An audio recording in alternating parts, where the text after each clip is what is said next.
क़ाल नबी सल्लल्लाहु तआला अलैहि वसल्लम अस्हाबी कन्नुजूम फ़बिअय्यिहिम इक़्तदैतुम इह्तदैतुम। सदक़ रसूलुल्लाह सल्लल्लाहु तआला अलैहि वसल्लम। आइए हम और आप मिलकर सरकार दो आलम सल्लल्लाहु तआला अलैहि वसल्लम की बारगाह में दुरूद पाक का नजराना पेश करें। पढ़ें बावाज़ बुलंद, अल्लाहुम्मा सल्लि अला सय्यदिना व मौलाना मुहम्मद व आलिहि व बारिक वसल्लिम सलातन व सलामन अलैका या रसूलल्लाह सल्लल्लाहु तआला अलैहि वसल्लम। मैंने नबी करीम सल्लल्लाहु तआला अलैहि वसल्लम की हदीस पाक आपके सामने पढ़ी है, जिसमें आकाए करीम सल्लल्लाहु तआला अलैहि वसल्लम ने इरशाद फरमाया, अस्हाबी कन्नुजूम, कि मेरे जितने भी सहाबा हैं वो सितारों की मानिंद हैं। फ़बिअय्यिहिम इक़्तदैतुम, तो तुम में से कोई शख्स उनमें से किसी की इक़्तिदा कर ले, पैरवी कर ले, इत्तिबा कर ले, उनके निशाने कदम को अपना ले, इह्तदैतुम, तो वो हिदायत पा जाएगा।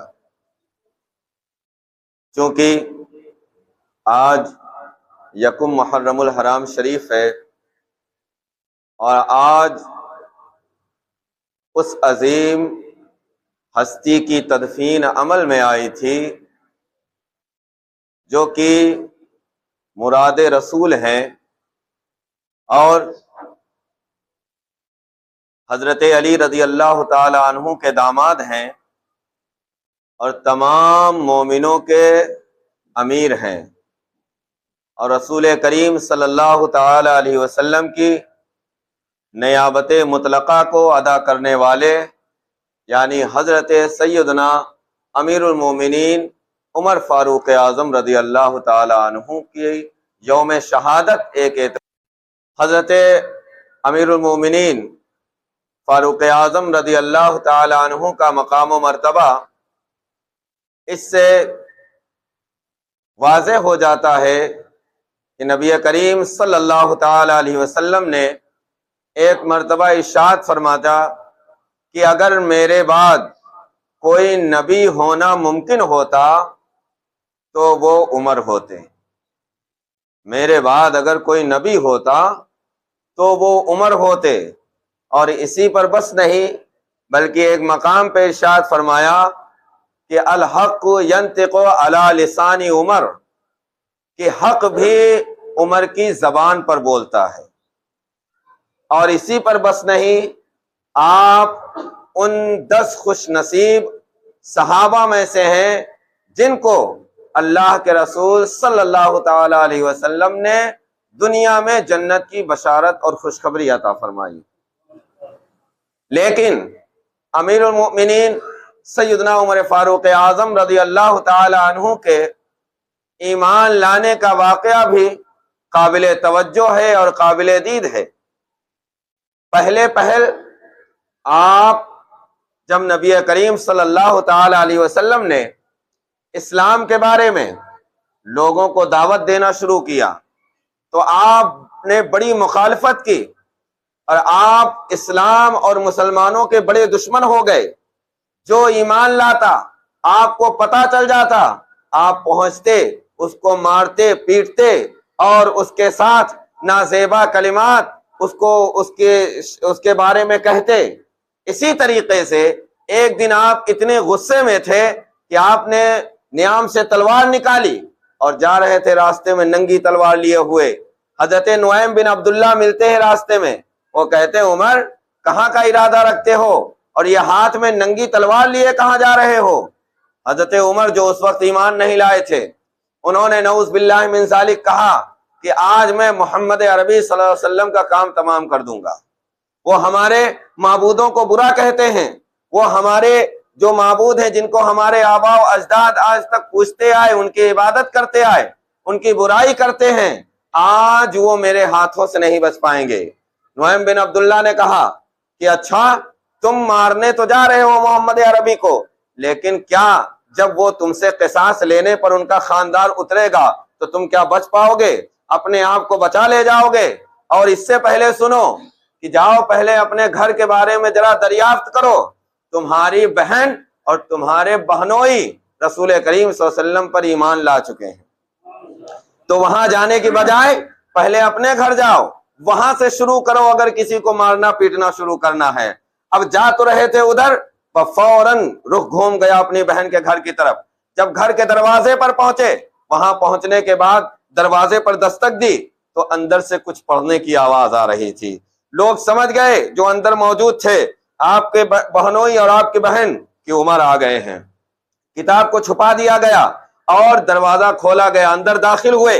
दाखिल होते ही पहला सवाल कि क्या कर रहे थे, क्या पढ़ रहे थे? जो पढ़ रहे थे मेरे सामने लाओ।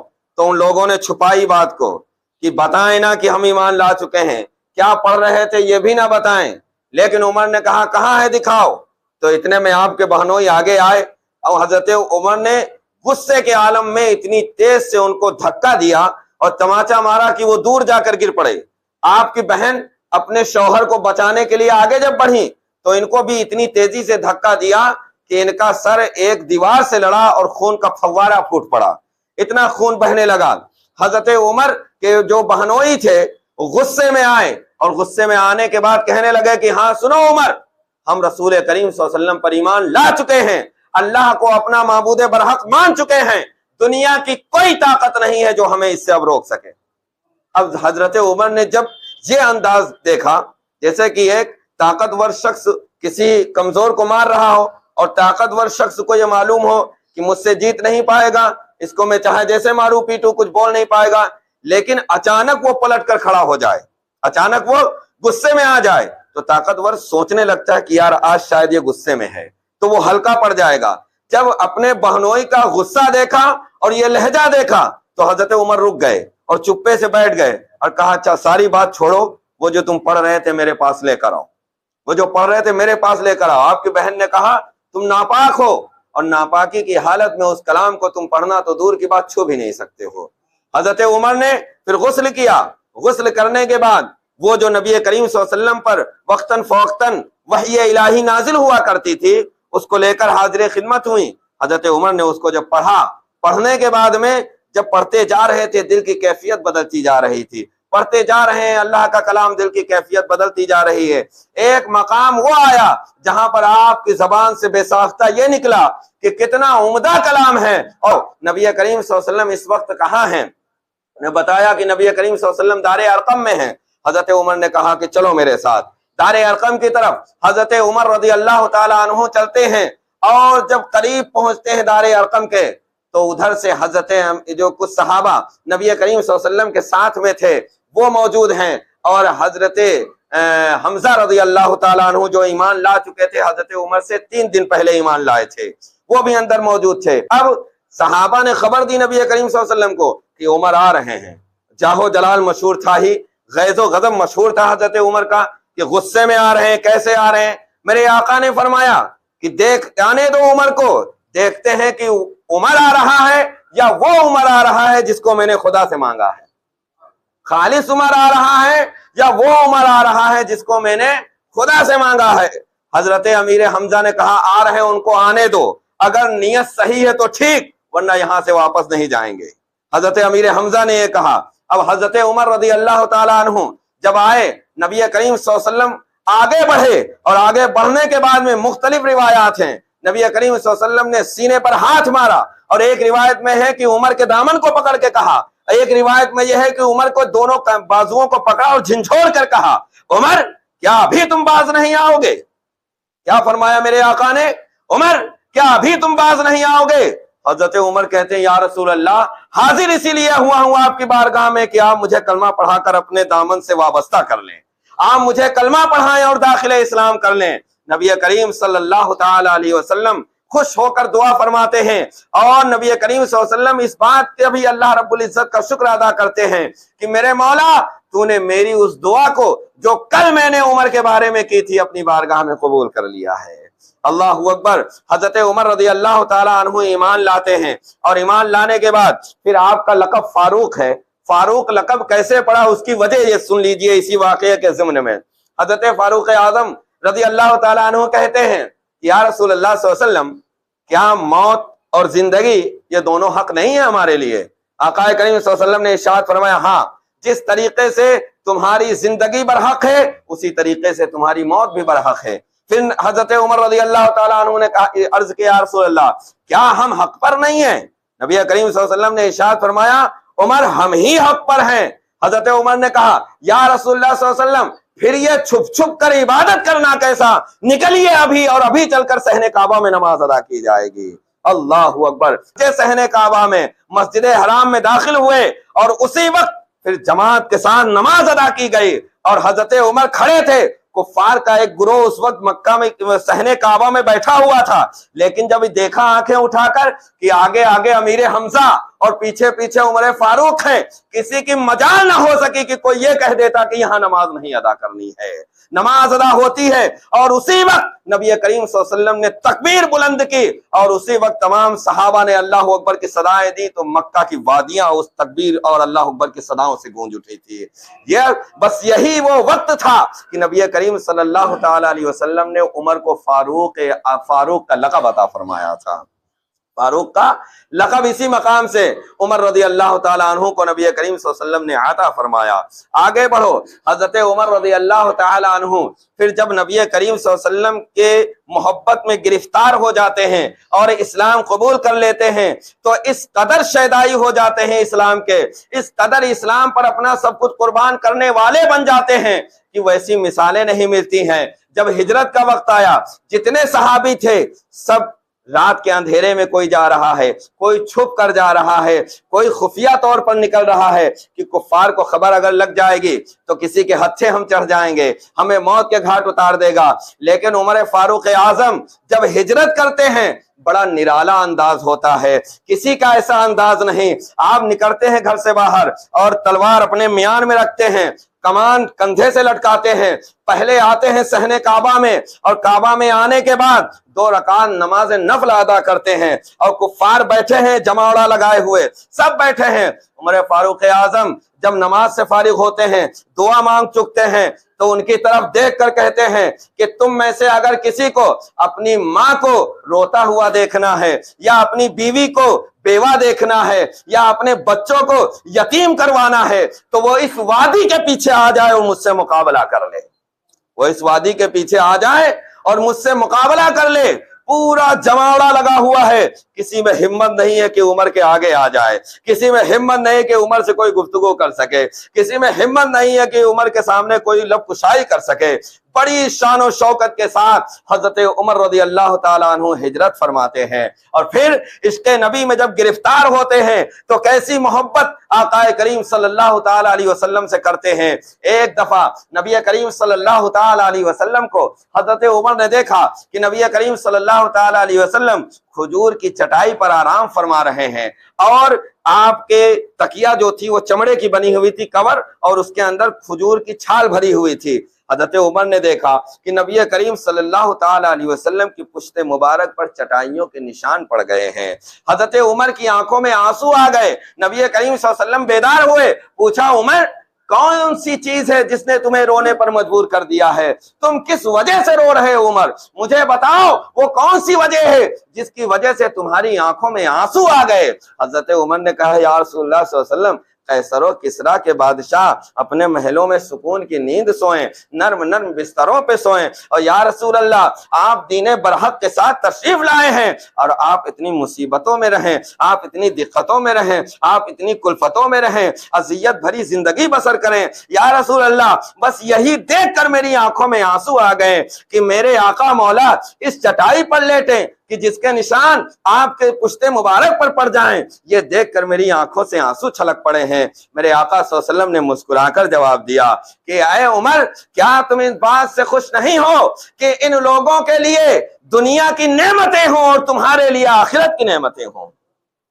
इन लोगों के लिए दुनिया की नेमतें हों और हम सब के लिए और तुम्हारे लिए आखिरत की नेमतें हों। नबी करीम सल्लल्लाहु ताला अलैहि वसल्लम अपने सहाबा की किस तरह से तरबियत फरमाया करते थे। अभी हमारे पास आप आ जाएं या हम परेशान हाल हों आपके पास आ जाएं तो आप यही मदावा करेंगे कि ठीक है हजरत आप परेशान हैं, चलिए कुछ हम आपकी हेल्प किए देते हैं। लेकिन मेरे आका सल्लल्लाहु अलैहि वसल्लम का तरबियत का अंदाज देखो कि अपने ऐसे सहाबी को जो दिलो जान से आप पर कुर्बान और निसार होने के लिए हमा वक्त तैयार है, उसकी तरबियत इस तौर पर कर रहे हैं कि ये दुनिया की आशाइशें, इसकी राहतें, इसकी लज्जतें, इसकी नेमतें हमारे लिए माने नहीं रखती हैं। हमारे लिए माने रखती हैं तो सिर्फ और सिर्फ आखिरत की नेमतें, आशाइशें, उसकी लज्जतें माने रखती हैं। ये तरबियत है नबी करीम सल्लल्लाहु ताला अलैहि वसल्लम की। फिर हजरत उमर रज़ी अल्लाह ताला अन्हु जब आपके हाथों में इमारत की बागडोर आती है और आपको खलीफा मुंतखब किया जाता है, अल्लाहु अकबर, इतनी फतूहात किसी सहाबी के दौर में नहीं हुई जितनी हजरत उमर फारूक आजम रज़ी अल्लाह ताला अन्हु के दौर में हुई। जान लीजिए 22 लाख और 51,000 30 मुरब्बा मील पर फैली हुई हुकूमत थी। ये जितना है ये सब Khorasan, Afghanistan, Kazakhstan, Libya, Iran, Iraq और अफगानिस्तान, ये जितने ममालिक हैं ये सब के सब आपकी सल्तनत में दाखिल थे। ये सब के सब आपके सल्तनत में दाखिल, उसके बावजूद खौफे इलाही इस कदर दिल में, अल्लाहु अकबर की रात में गश्त कर रहे हैं। गश्त करते करते एक घर से बच्चों की रोने की आवाज आती है। जब आवाज आती है आप दरवाजे पे दस्तक देते हैं, अंदर दाखिल होते हैं। पूछा कि बच्चे क्यों रो रहे हैं इतनी रात को, तुम्हारे बच्चे किस लिए रो रहे हैं? उस औरत ने बताया कि मेरे घर में खाने के लिए कुछ भी नहीं है, लिहाजा पानी को गर्म करने के लिए चूल्हे पर रख दिया है ताकि बच्चे समझे कि खाना पक रहा है, मेरे बच्चे सो जाएं। हजरत उमर की आंखों में आंसू आते हैं, फौरन बैतुल माल वापस होते हैं और अपने गुलाम असलम बिन ज़ैद से कहते हैं कि फला फला माल, गेहूं निकालो, आटे की बोरी निकालो, घी निकालो और राशन का सारा सामान तैयार करो और इसे एक बोरे में डालो। और डालने के बाद जब वो बोरा तैयार हो गया तो कहा अब इसे उठाकर मेरे सर पर रखो। गुलाम ये कहने लगा कि हुजूरे वाला आप इसे मेरी पुश्त पर रख दें, मैं उस औरत के घर में इसको छोड़कर आ जाता हूं। हजरत उमर ने कहा कि नहीं नहीं, कल कयामत के दिन अगर अल्लाह ताला पूछेगा तो मुझसे सवाल करेगा तो क्या उस वक्त भी तुम जवाब मेरी तरफ से दे लोगे? लिहाजा मेरी सल्तनत में, मेरी इमारत में, उस घर में जो भूखे प्यासे बच्चे हैं वो मेरी जिम्मेदारी बनती है, मैं खुद जाऊंगा। गुलाम मजबूर हो जाता है, असलम बिन ज़ैद उठाते हैं बोरी को और हजरत उमर फारूक आजम के सर पर रखवा देते हैं। आप पहुंचते हैं उसके घर और वो सारा सामान रखने के बाद कहते हैं कि अल्लाह से दुआ कर देना और अपने बच्चों से दुआ करा देना कि मौला उमर को बख्शिश फरमा दे। क्या कर दे? अल्लाह उमर की बख्शिश फरमा दे। अल्लाह अकबर, ये उमर फारूक आजम हैं, 22.5 लाख यानी 22,51,030 मुरब्बा मील पर हुकूमत करने वाली शख्सियत। आलम यह है खौफ इलाही का। और हमारे पास 1 लाख रुपया आ जाए, 5 लाख रुपया आ जाए, 10 लाख रुपया आ जाए, जमीन पे कदम रखना भूल जाते हैं, फजाओं में परवाज करना शुरू कर देते हैं। हम ये समझने लगते हैं कि ये हमसे नीचे जितने हैं ये सब कीड़े और मकोड़े हैं। इंसान को इंसान समझना इंसान छोड़ देता है, आदमी को आदमी समझना छोड़ देता है। थोड़ा सा पैसा आ जाए, थोड़ी इतनी बड़ी बादशाहत अगर कहीं हमको मिल जाए तो हम तो पहले अपने खास दुश्मनों को चींटियों की तरह मसलना शुरू करेंगे। ये हमारा दुश्मन है, इसको मसलो, ये फला ये फला ये फला। उमर फारूक आजम इस कदर अल्लाह ताला की खशियत कि एक दफा जा रहे थे, रास्ते में एक तिनका पड़ा हुआ मिला इतना बड़ा, उसको उठाया और उठाने के बाद उसको गौर से देखने लगे और फिर अल्लाह ताला की बारगाह में अर्ज करने लगे, मौला काश कि मैं तिनका होता तो कयामत के दिन सवालों जवाब से बच जाता, मैं इस चीज से बच जाता कि कयामत के दिन मुझसे पूछा जाता कि उमर क्या करके आए हो? दुनिया में हमने तुम्हें जिंदगी दी थी, तुम्हें खलीफतुल मुस्लिमीन बनाया था, ये बताओ कि तुमने कैसे कैसे कामों को अंजाम दिया है। तो अगर तिनका होता तो इन चीजों से मैं बच जाता। अल्लाह अकबर, ये उमर फारूक आजम का तकवा है। अल्लाह समद, नमाज के लिए खड़े होते हैं, वजू करने से पहले दाढ़ी मुबारक तर हो जाती है। पूछा जाता है कि क्यों रो रहे हो? कहा जाता है कि अपने रब की बारगाह में इबादत के लिए जाने वाला हूं, इस वजह से आंखों से आंसू छलक पड़े हैं। ये उमर फारूक आजम हैं। अल्लाह अकबर। फिर जब बैतुल मुकद्दस हजरत उमर फारूक आजम रदी अल्लाह ताला अन्हु के दौर में आजाद हुआ, उस वक्त ईसाई और यहूदी, ईसाई ज्यादा थे, यहूदी वहां पर कम थे। उस दौर में जब आजाद होता है तो आपके अदलो इंसाफ का चर्चा वहां तक पहुंच चुका था। उस वक्त हजरत उमर फारूक जो के सिपह सालार जो मुंतखब थे, हजरत अबू उबैदा बिन जर्राह रज़ी अल्लाह ताला अन्हु, उनको ईसाइयों ने कहा कि हम एक शर्त पर सुलह करेंगे, और वो शर्त यह है कि अमान नामा तुम्हारे अमीरुल मोमिनीन आकर खुद अपने हाथों से लिखें, तब हम शर्त इस पर सुलह करेंगे।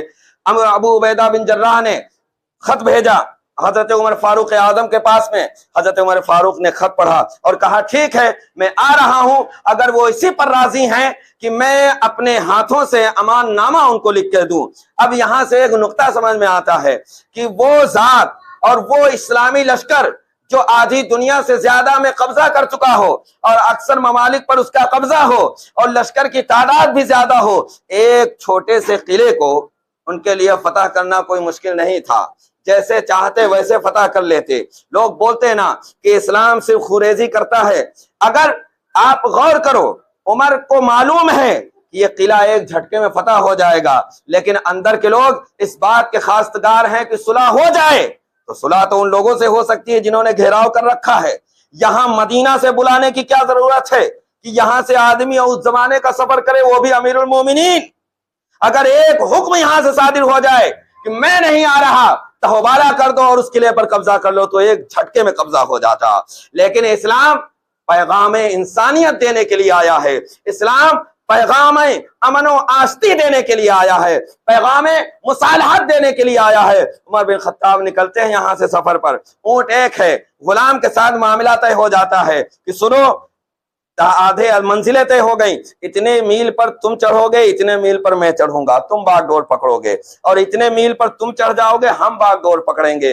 ये गुलाम और अमीरुल मोमिनीन के दरमियान मसला तय हो जाता है, सफर शुरू होता है।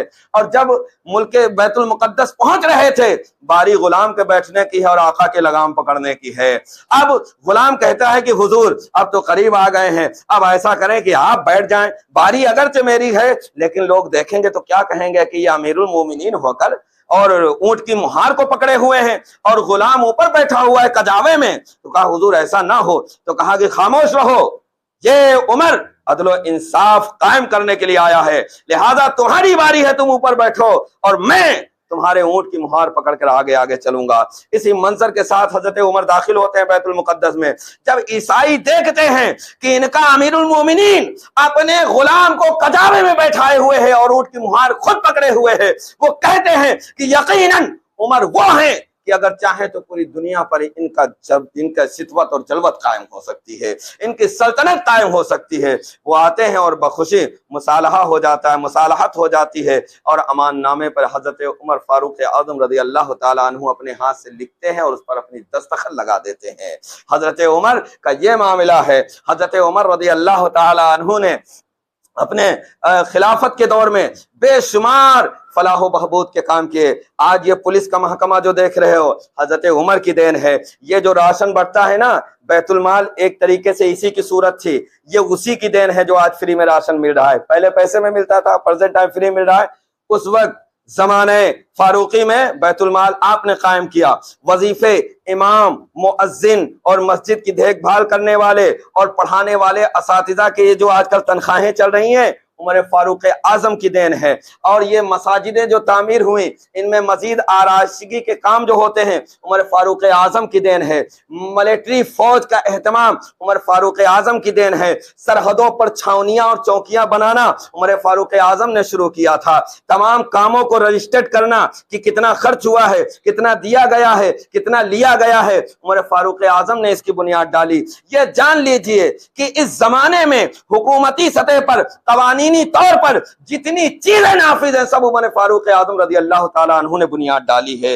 ये सब के सब दर हकीकत दरवाज़ागर हैं उमर फारूक आजम रज़ी अल्लाह ताला अन्हु की दर के बड़े बड़े कारनामे हजरत उमर फारूक आजम। और फिर ये होता है कि ये रोशन चराग 26 जिलहिज्जा, जो कुर्बानी बकरीद की तारीख 26 चांद की गुजरी ना, उस वक्त रात में फजर के वक्त जब आप नमाज पढ़ने जाते हैं, एक शख्स फिरोज अबू लूलू फिरोज नामी मजूसी शख्स था। अबू लूलू फिरोज नामी मजूसी शख्स ऐन हालत नमाज में हजरत उमर फारूक आजम रदी अल्लाह ताला अन्हु पर हमला करता है और 3 बार बड़े जबरदस्त लगाता है हजरत उमर फारूक आजम रदी अल्लाह ताला अन्हु का। आप शिद्दत जख्म से और शिद्दत दर्द से बेहोश हो जाते हैं। आपको जब होश आता है तो सबसे पहले ये पूछते हैं कि ये बताओ जितने लोग मस्जिद में थे सबने नमाज अदा कर ली है कि नहीं? अल्लाह अकबर।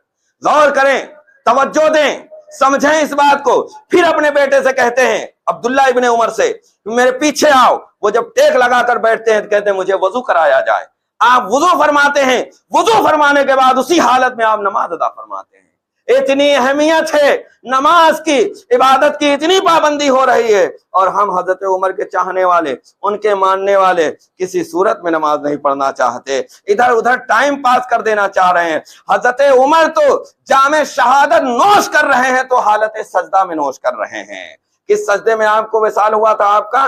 3-4 दिन आप जख्मी रहे हैं उस जख्म से, और फिर यकुम मुहर्रमुल हराम शरीफ आज की तारीख में हजरत उमर रदी अल्लाह ताला अन्हु की तदफीन यानी दफन करने का अमल में आता है। ये मामला है हजरत उमर फारूक आजम का। लेकिन नमाज नहीं छूटी है, नमाज की पाबंदी की गई है। इस ज़िम्न में 2 लफ्ज और बयान कर दूं कि हजरत उमर जैसा मुत्तकी परहेजगार, दीनदार, इस्लाम पर सब कुछ कुर्बान करने वाला, जैसे हमारे जहन में मैंने एक दफा सुना भी कुछ ऐसी बातें, आप लोगों से नहीं, इंटरनेट पर, ये इसराइल फिलिस्तीन पर इतनी बमबारी कर रहा है, मुसलमानों का खुदा कैसा है जो ऐसे बर्दाश्त कर रहा है। ला हौल वला कुव्वता इल्ला बिल्लाह, हौल वला कुव्वता इल्ला बिल्लाहिल अलील अज़ीम, अस्तगफिरुल्लाह, नऊज़ बिल्लाहि मिन ज़ालिक। ये अल्फाज जबान से निकालना एक तरीके से कुफ्रिया कलमात है। अब यहीं से मिजाज मिल गया, आपके जहन में भी आता होगा कभी कभी कि वहां पर बम गिर गए, वहां इतने मुसलमान शहीद हो गए, ये अल्लाह के वली क्या कर रहे हैं, ये अल्लाह रब्बुल इज्जत नहीं देख रहा है कि इनके साथ क्या हो रहा है, वो चाहे तो इनको चश्मे ज़दन में तबाह कर दे। उमर फारूक आजम की पूरी जिंदगी इस्लाम के लिए वक्फ, हर वक्त अल्लाह ताला की खौफ और खशियत दिल में बसी हुई, हर वक्त इबादत इलाही में मसरूफ, उस ऐसी शख्स पर जानलेवा हमला होता है, जानलेवा हमला। अब इसको उमर फारूक आजम भी तो दलील बना सकते थे कि या अल्लाह मैं पूरी उम्र तेरी इबादत करता रहा, नेक काम करता रहा, लोगों की देखभाली करता रहा, अच्छे अच्छे काम करता रहा, उसके बावजूद ये मौत, उसके बावजूद मुझ पर हमला। ए अल्लाह, क्या तू मुझे इसके हमले से बचा नहीं सकता था? नऊज़ बिल्लाहि मिन ज़ालिक। आप समझ रहे हैं जो मैं समझाना चाह रहा हूं ना? समझ रहे हो ना जो क्या समझाना चाह रहा हूं? तो ये जहन से निकाल दो कि दिक्कतें आ रही हैं। हकीकत यह है जो जितना आजमाया जाता है उसके मर्तबे उतने बुलंद किए जाते हैं।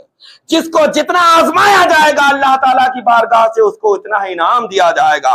उमर की जिंदगी इस तरीके से गुजरी कि लम्हा लम्हा इबादत इलाही में लगे रहे, लेकिन अल्लाह ताला ने मौत भी अदा की तो अपने उमर को शहादत की मौत अदा की है। इसलिए ये चीजें कभी जहन में ना आने पाए कि लाखों को तहे तक कर दिया गया। अल्लाह सब देख रहा है, सबका फैसला होगा, वक्त आने पर सबका हिसाब बराबर भी कर दिया जाएगा। तो लिहाजा ऐसे ख्यालात अपने दिमाग में ना आने दो।